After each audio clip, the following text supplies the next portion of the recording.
Hello friends, welcome to our channel crypto with Vishal. आज के video में बात करेंगे गाइस बिटकॉइन के चार्ट के बारे में। बिटकॉइन का प्राइस तो बढ़ रहा है, लेकिन ऑल्ट कॉइन्स अगर आप देखेंगे तो 5 से 10% यहां पे गिरे हुए हैं। तो क्या इसके पीछे का रीजन हो सकता है? इंडियन क्रिप्टो एक्सचेंजेस में जो सबसे बड़ा प्रॉब्लम लोगों को आता था वो था क्रिप्टो डिपॉजिट विड्रॉल का, तो वो भी यहां पे स्टार्ट हो रहा है। लेकिन एक क्वेश्चन है मेरा उससे रिलेटेड, उसके बारे में बात करेंगे।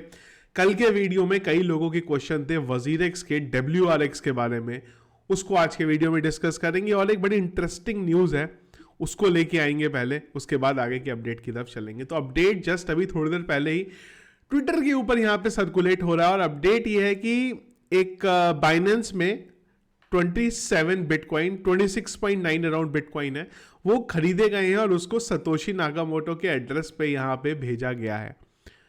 इंटरेस्टिंग चीज है कि क्यों कोई यहाँ पे 27 बिटकॉइन जो है यहाँ पे खरीदेगा और सतोशी नाकामोटो के अकाउंट पे भेजेगा। कई लोग बोल रहे हैं नहीं सतोशी नाकामोटो बैक, कोई बोल रहा है कि नहीं ये तो सीजी थे, उन्होंने यहाँ पे किया। किसने करा है, क्यों करा है, इसके बारे में पता नहीं, पर बहुत इंटरेस्टिंग चीज है ये। चलते हैं हमारे अपडेट्स पे। सबसे पहले चलते हैं क्रिप्टो एनालिसिस पे। तो मार्केट कैप 1.0% डाउन है। वॉल्यूम अगर बात करेंगे 19% डाउन है। Fear and greed index 70 greed में। हीट मैप के बारे में बात करें तो BTC 0.21% अप, लेकिन Ethereum 0.33% down. BNB 5% down. Solana 5% down. ADA के बारे में बात करेंगे वो भी 5% डाउन। डॉट के बारे में बात करेंगे वो 7% डाउन। एवलांचे के बारे में बात करेंगे वो 6.5% डाउन। ICP के बारे में बात करेंगे वो 9% डाउन। तो बिटकॉइन तो एटलीस्ट ग्रीन में दिख रहा है, पर ऑल्ट कॉइन्स की हालत जो है यहाँ पे खराब दिख रही है। तो इसके पीछे का रीजन मुझे लगता है ETF का यहाँ पे रूमर है। कल मैंने टेलीग्राम पे भी डाला था, और कल तो ऐसा माहौल बना हुआ था कि बस ETF 5 से 10 मिनट में अप्रूव होने वाला है। यहाँ पे तो हो क्या रहा है ना, बहुत ज्यादा फोमो क्रिएट हो रहा है ETF का। कोई बोल रहा है ETF आज अप्रूव होगा, कोई कल बोल रहा है, कोई बोलेगा नहीं नहीं मेरे पास फाइनल डेट है 8 से 10 है। और जो इंस्टीट्यूशंस हैं जिन्होंने ETF के लिए फाइल किया है, उन्होंने इतनी हवा उड़ाई हुई है ना इस समय। नॉर्मली ना जब इस तरीके की कोई बड़ी चीज होती है ना, तो वो हवा उड़ाने से नहीं आती है।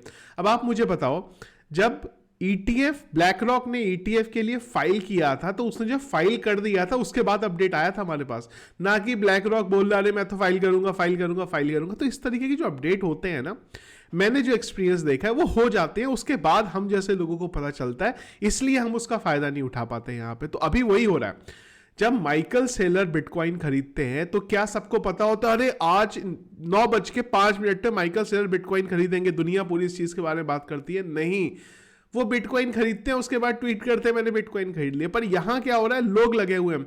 आज ब्लैक रॉक 10 मिलियन के बिटकॉइन खरीदेगा, $10 मिलियन कुछ भी नहीं होता, पर उसकी वजह से मार्केट पंप कर रहा। तो ये ना न्यूज फैलाई जा रही है, जो मुझे समझ में आ रहा है यहाँ पे। अब इस न्यूज का क्या होगा क्या नहीं होगा वो आने वाले टाइम में पता चलेगा, पर मेरा ओपिनियन क्या था वो मैंने आपको एक वीडियो में बता दिया हुआ है यहाँ पे, वो आप चेकआउट कर सकते हैं। बिटकॉइन के बारे में अगर बात करें तो जब ये वीडियो बना रहा हूं मैं, इस बिटकॉइन का प्राइस है 43,640। तो अभी कुछ है ही नहीं बिटकॉइन में बात करने का। ये जो हमारा एक जोन है 44,200 से लेके हमारे पास जो है 42,400 की जो रेंज है, वहीं बिटकॉइन यहाँ पे मूव कर रहा है। वो जो एक बड़ा डंप यहाँ पे हुआ था उसके बाद से यहाँ पे। तो जब तक इस लेवल को ऊपर की तरफ या नीचे की तरफ नहीं तोड़ेगा, और उसके नीचे एटलीस्ट हमारी 1 डे की एक कैंडल नहीं बनती, तब तक बिटकॉइन उसी जगह इसी में हल्का हल्का पंप हल्का हल्का डंप होता रहेगा। और पैसा जो है ना वो फिलहाल शिफ्ट हो रहा है बिटकॉइन की तरफ ऑल्ट कॉइन से। क्यों? क्योंकि ETF के बारे में रूमर्स यहां पे फैलने थे। तो लोग क्या सोच रहे हैं कि यार ऑल्ट कॉइन बेच देते हैं अपना, बिटकॉइन खरीदना शुरू करते हैं। जैसे ही ETF अप्रूव होगा, बिटकॉइन का प्राइस जो है वो स्काई रॉकेट हो जाएगा। और कहीं ऐसा ना हो जाए कि लोग और ज्यादा ऑल्ट कॉइन यहां पे लें और उसको बेचते रहें और वहां से बिटकॉइन जो है खरीदते रहें। खैर ETF अगर अप्रूव नहीं हुआ फिर तो अलग बात है, पर अगर ETF अप्रूव भी हो गया ना, और जो सेंटीमेंट चल रहे हैं, तो इधर से लोग बिटकॉइन को खरीदते जा रहे हैं। तो बिटकॉइन के प्राइस में पंप आ रहा है, और वो एक लौता रीजन है उसके पीछे का ETF का, जिस वजह से बिटकॉइन इतना नहीं गिर रहा है, पर जो ऑल्ट कॉइन्स है वो यहाँ पे धारदार तरीके से गिरते जा रहे हैं। अब बात करते हैं कि इंडियन क्रिप्टो एक्सचेंजेस की यहाँ पे। तो जितने एक्सचेंजेस हैं बड़े बड़े, सबके जो या तो ओनर हैं, CEO हैं, उनके ट्वीट्स, या फिर जो एक्सचेंजेस के ऑफिशियल ट्विटर हैंडल है, वहां पे ट्वीट्स आने स्टार्ट हो गए। कॉइन डीसीएक्स की बात करते हैं तो सुमित ने ट्वीट कर दिया था कि भाई डिपॉजिट हमने इनेबल कर दी है। मैंने खैर देखा भी था कॉइन डीसीएक्स पे डिपॉजिट इनेबल हो गए हुए। विड्रॉल 1-2 दिन के अंदर यहाँ पे उनके इनेबल हो जाएंगे, पर मल्टीपल चेक्स के साथ वो चलेगा। मतलब जब आप विड्रॉल करेंगे तो देखा जाएगा कि आपका क्रिप्टो कहाँ से आ रहा है, कहाँ से नहीं आ रहा है। अगर वो आपसे कोई डॉक्यूमेंट मांगे तो वो आपको वहां पे देने पड़ेंगे। इसके बाद अगली बात कर लेते हैं यहाँ पे कॉइन स्विच की। इन्होंने भी बोल दिया कि भाई हम लोगों ने भी यहाँ पे क्रिप्टो डिपॉजिट जो है वो लाइव कर दिए हैं। विड्रॉल के बारे में इन्होंने फिलहाल अभी कुछ भी यहाँ पे नहीं बोला है। अगर हम बात करते हैं यहाँ पे जेटक्स की, तो इन्होंने भी डिपॉजिट जो है इनेबल कर दी है। इन सब ने ना सब पे इनेबल नहीं करे, पर कुछ कुछ प्रोजेक्ट्स में यहाँ पे इनेबल कर दिए हुए। अगर बात करते हैं हम लोग यहाँ पे सन क्रिप्टो की, तो उन्होंने भी जो उनके सीईओ है यहाँ पे उमेश, उन्होंने भी ऑलरेडी ये चीज़ बोल दी है। कुछ प्रोजेक्ट्स के अंदर हम लोगों ने भी जो डिपॉजिट है वो स्टार्ट कर दिया है। विड्रॉल के बारे में इन्होंने भी यहाँ पे अभी तक कुछ नहीं लिखा है। वजीरेक्स के बारे में मेरे को ट्विटर हैंडल पे कुछ नहीं मिला, पर कुछ यूजर्स का बोलना है कि हाँ इन्होंने भी पार्शली जो है डिपॉजिट यहाँ पे क्रिप्टो का स्टार्ट कर दिया है। तो कुल मिला के अच्छी चीज है ये। लेकिन एक क्वेश्चन मेरा ही है जो मैंने कल ट्विटर पे भी डाला था। मैंने तो खैर वहां पे 2 बड़े एक्सचेंजेस लिखे थे, पर नंबर मुझे और ज्यादा यहाँ पे लिखना चाहिए था। तो मेरा क्वेश्चन ये है कि अचानक से क्या हो गया इन सबको। भाई इतने टाइम से जब जब क्रिप्टो डिपॉजिट की, क्रिप्टो विड्रॉल के बारे में बात होती थी तो यही आता था कि नहीं एफआईयू के रूल ये हैं, एएमएल के रूल ये हैं, यहाँ पे मनी लॉन्ड्रिंग का इशू है, ऐसा है वैसा है, 50 चीजें जिस वजह से हम क्रिप्टो डिपॉजिट और विड्रॉल स्टार्ट नहीं कर सकते।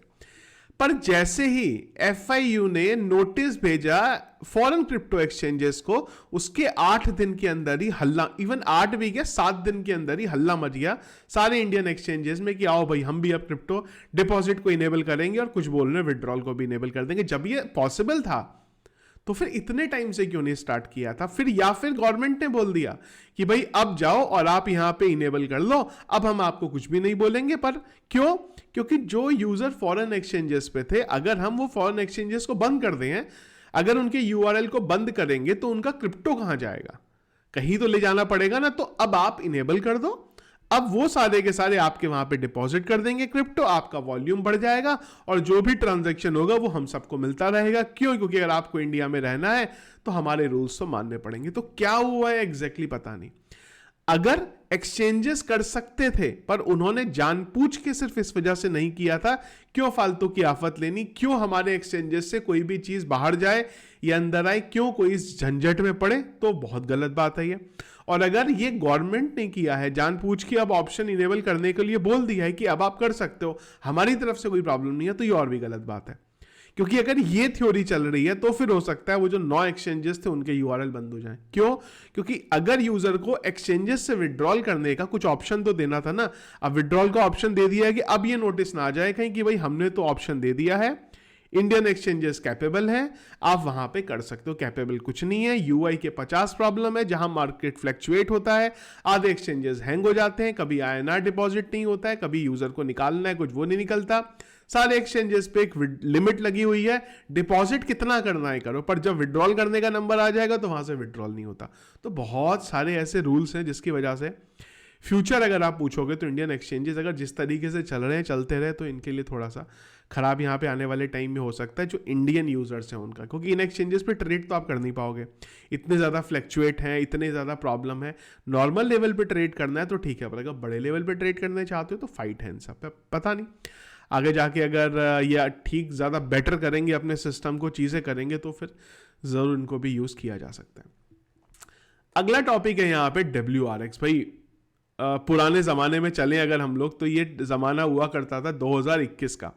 अब हुआ क्या था, वजीरेक्स की बात करें या WRX की बात करें या कॉइन स्विच की बात करें या कॉइन DCX की बात करें, ये सब तब आए थे जब 2021 में बुल रन यहाँ पे आया था और जब इंडियन यूजर्स बहुत ज़्यादा एकदम से क्रिप्टो में आए, जब उन्होंने न्यूज़पेपर में पढ़ना शुरू करा। कुत्ते नाम का एक कॉइन है जो कितना 10,000% पंप हो गया, एक शिबा इनू आया जिसने मल्टीपल जीरो किल कर दिए, तो इंडियन ऑडियंस यहाँ पे आ गई। बिटकॉइन अपना ऑल टाइम हाई बना रहा था यहाँ पे, तो न्यूज़ चैनल ने कवर करना शुरू कर दिया। एडवर्टीजमेंट इतनी खतरनाक होने लगी, हर IPL के मैच में क्रिप्टो एक्सचेंजेस के ऐड आने लगे, तो इंडियन यूजर आए यहाँ पे। अब हुआ क्या, वो जब इंडियन एक्सचेंजेस में यूजर आए तो उनके जो नेटिव टोकन थे उन्होंने भी पंप किया, और वही यहाँ पे हुआ वजीरेक्स के साथ। वजीरेक्स के साथ अगर आप देखो सिर्फ 3 महीने में, फरवरी, मार्च, अप्रैल, इन 3 महीने में जो WRX का टोकन था उसने 7471% का पंप लिया यहां पे, जहां पे वजीरेक्स का WRX टोकन आज है ऑलमोस्ट उसी जगह पे ये था 2021 के फेब में, पर उसके बाद इसने एक जबरदस्त रैली लेके आया $6.6 पे। देखो ये मैं आपको INR में नहीं बता रहा हूं क्योंकि जो ट्रेडिंग व्यू जैसे टूल हैं इन सब में आपको डॉलर का ऑप्शन ही मिलता है, INR का ऑप्शन नहीं मिलता है यहाँ पे। तो ये पंप आया, वो पंप क्यों आया था? पंप आने के पीछे का रीजन था वो टाइम पे यूजर इतने ज्यादा आ रहे थे तो इसका जो प्राइस था वो भी यहाँ पे पंप हुआ, पर उसके बाद प्राइस गिरा और गिरते गिरते गिरते गिरते गिरते तबाही मच गई। और अगर आज आप देखो तो इसका प्राइस वही है जहां पे पहले था। अब क्वेश्चन ये है यहाँ पे कि भाई क्या करें अब यहाँ पे? अगर हम लोगों ने बाय किया हुआ है तो अगर हाई प्राइस पे बाय किया है तो अगर यहाँ पे देखें तो फिर तो चिथड़े उड़ गए हुए हैं, और अगर किसी ने $6 पे बाय किया हुआ था और आज तो 0.2 पे चल रहा है यहाँ पे, तो फिर क्या करें यहाँ पे? देखो पहली चीज ये है कि WRX को समझने के लिए पहले आपको वजीरेक्स को समझना पड़ेगा। तो मैंने अगर वजीरेक्स का जब मैं ऑन चेन डेटा देख रहा हूं यहाँ पे, प्रूफ ऑफ रिजर्व देख रहा हूं यहाँ पे, तो वो बाकी एक्सचेंजेस से बेटर है। ऐसा नहीं है कि वजीरेक्स बिल्कुल ही खत्म हो गया हुआ है यहाँ पे। अगर आप अभी भी देखते हो तो 334 मिलियन की टोटल इनके पास होल्डिंग है, 13 मिलियन एक्सचेंज पे पड़ा हुआ है और $320 मिलियन का जो है वो ब्लॉकचेन पे यहाँ पे पड़ा हुआ है। तो ऐसा नहीं है, एक्सचेंज में अभी भी है, यूज कर रहे हैं लोग, इसमें फंड पड़ा हुआ है। ऐसा नहीं है कि एक्सचेंज जो है बिल्कुल यहाँ पे खत्म हो गया हुआ है। अब रिसेंटली हम लोगों ने WRX में पंप देखा था, वो क्यों देखा था? जैसे FIU ने नोटिस दिया तो इंडियन एक्सचेंजेस में भाई डिपॉजिट विड्रॉल होना था, तो उसका जो नतीजा था वो यहाँ पे WRX से पड़ गया। देखो फिलहाल कुछ ऑप्शन है नहीं यहाँ पे WRX पे करने के लिए। ऑलरेडी अगर आप लोगों ने खरीदा हुआ था तो होल्ड करने के अलावा कुछ यहाँ पे ऑप्शन है नहीं आपके पास। पर क्या नई बाइंग यहाँ पे WRX पे करनी चाहिए? देखो नई बाइंग WRX पे अगर करनी है और WRX का प्राइस फ्यूचर में पंप होना है तो उसके पीछे सिर्फ एक ही है कहानी, और वो ये है कि अगर वजीरेक्स टोकन ने वो करा जो वो पहले करता था। एक टाइम था जब वजीरेक्स के वहां पे जो वॉल्यूम होता था वो $1 बिलियन का हुआ करता था। तो अगर वो फिर से टाइम आया, अगर वजीरेक्स फिर से यूज होने लगा तो WRX टोकन का प्राइस फिर से पक्का पंप होगा, ये तय। और आप लोगों ने देख ही लिया था, हल्का सा आया एक, अगर आप देखो ना, ये हल्का सा एक अपडेट आया और वो अपडेट आते ही अगर आप देखो तो प्राइस में यहां पे थे हम, सीधा एक झटके में 153-154% का पंप आपको देखने को मिल गया। पर अगर ये चीजें आगे भी चलती रही, अगर गवर्नमेंट ने इंडियन एक्सचेंजेस को सपोर्ट करना शुरू किया तो बिल्कुल आपको इन सब का प्राइस पंप होता हुआ दिखेगा। खैर फिर से $6 पे जाएगा ही नहीं जाएगा, पर हाँ इस पोजीशन पे जरूर जा सकता है जहां पे आपने जो होल्ड किया हुआ है WRX को वो आप यहां पे बेच सकते हो। पर अगर नई बाइंग आपको बनानी है WRX पे, तो अगर आपको बिलीव है गवर्नमेंट के ऊपर, वो इंडियन एक्सचेंजेस को सपोर्ट करेगी आने वाले टाइम में, तो आप यहां पे बना सकते हो। और अगर आपको लगता है नहीं, गवर्नमेंट इंडियन एक्सचेंजेस को सपोर्ट नहीं करने वाली आगे जाके और इंडियन एक्सचेंजेस के लिए आने वाले टाइम में और प्रॉब्लम ही होने वाली है, तो अगर आप ये बिलीव रखते हो तो आपको खरीदने की कोई जरूरत नहीं। इट्स ऑल अबाउट आप लोगों को क्या लगता है इंडिया में जो इंडियन क्रिप्टो एक्सचेंजेस हैं उनका क्या फ्यूचर यहां पे होने वाला है। दूसरा वजीरेक्स के साथ प्रॉब्लम यह है कि निश्चल छोड़ के चलेगा। आज इनका सीईओ कौन है ये भी मुझे नहीं लगता किसी को पता होगा। इवन अगर आप वजीरेक्स के ट्विटर पे भी जाओ तो ये यहां पे भी किसी को फॉलो नहीं करते। अगर आप देखो तो किसी को ये फॉलो नहीं करते हैं यहां पे। आइडियली अगर कोई एक्सचेंज होता है तो अपने सीईओ को तो फॉलो करता है, तो इनका कौन सीईओ इसके बारे में नहीं पता। तो इन सब चीजों की वजह से ना WRX पे थोड़ा इंपैक्ट देखने को मिला और उसके बाद प्राइस धीरे धीरे धीरे धीरे तबाही की तरफ चला गया। तो इधर हमारा आज का वीडियो, ये थे मार्केट के अपडेट जो फिलहाल अभी चल रहे हैं। बिटकॉइन का प्राइस ऑलमोस्ट वहीं पे चल रहा है। तो इसके अलावा कुछ और दिन भर इंटरेस्टिंग इंपॉर्टेंट चीज रही तो वो डिस्कस करेंगे टेलीग्राम चैनल पे, जिसके लिए टेलीग्राम चैनल आप लोगों ने ज्वाइन नहीं किया है जरूर नियम बना लीजिए, उसको ज्वाइन कर लीजिए, क्योंकि रेगुलर अपडेट्स आपको टेलीग्राम पे ही सबसे पहले देखने को मिलेंगे। तो इस वीडियो पसंद आया आपको, इसको लाइक और शेयर जरूर कीजिएगा। चैनल में अगर आप नए फर्स्ट टाइम वीडियो देख रहे हैं जरूर चैनल को सब्सक्राइब कर लीजिएगा। Thank you friends.